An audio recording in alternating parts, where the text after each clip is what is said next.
பா இந்த நாட்டுல மக்கள்லாம் நிறைய சொத்து சேர்க்கணும், மத்தவங்கள மாதிரி ஆடம்பரமா வாழணும்னு ஆசைப்படுறாங்களப்பா. அவங்களுக்கு நீ என்னப்பா சொல்ற? அவங்களுக்குலாம் நான் என்ன சொல்றேன்னா, வாழும்போது ஆட்டம் அதிகமா இருந்ததுன்னா போகும்போது கூட்டம் கம்மியா வரும். என்னதான் ஏக்கர் கணக்கில் வயல்காடு வச்சிருந்தாலும் எல்லாரும் கடைசியா போற இடம் சுடுகாடு தான்.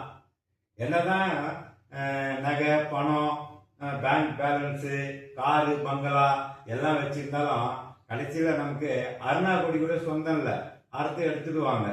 என்னதான் எவ்வளோ ஸ்கொயர் ஃபீட்ல நம்ம வீடு வச்சிருந்தாலும் நமக்கு கடைசியா கிடைக்கிற வீடு பாத்தீங்கன்னா 6க்கு 3 தான், 18 ஸ்கொயர் ஃபீட் தான் நமக்கு கடைசியா கிடைக்கிற இடம். இப்படி இருக்கும்போது மனுஷன் வாழ்க்கையில ரொம்ப ஆட்டம் போட்டு இருக்கிறாங்க. நிறைய பேர் இன்னைக்கு வாழ்க்கையில சாப்பிட்றதுக்காக ஓடுறாங்க, சில பேர் சாப்பிட்டு செரிக்கிறதுக்காக ஓடுறாங்க. இதுதான் மனுஷன் வாழ்க்கையோட தத்துவம். அப்படியாப்பா? இப்படிலாம் மக்கள் வாழ்றாங்களா? ஆமாமா, இப்படிதான் வாழ்றாங்க. நம்ம எப்பவுமே கிடைச்சது போதுன்னு சொல்லிட்டு சந்தோஷமா வாழ்ந்தால நம்ம வாழ்க்கையில எப்பவுமே சந்தோஷம் இருக்கும். இந்த வீடியோ உங்களுக்கு பிடிச்சிருந்துன்னா சப்ஸ்கிரைப் பண்ணுங்க, லைக் பண்ணுங்க.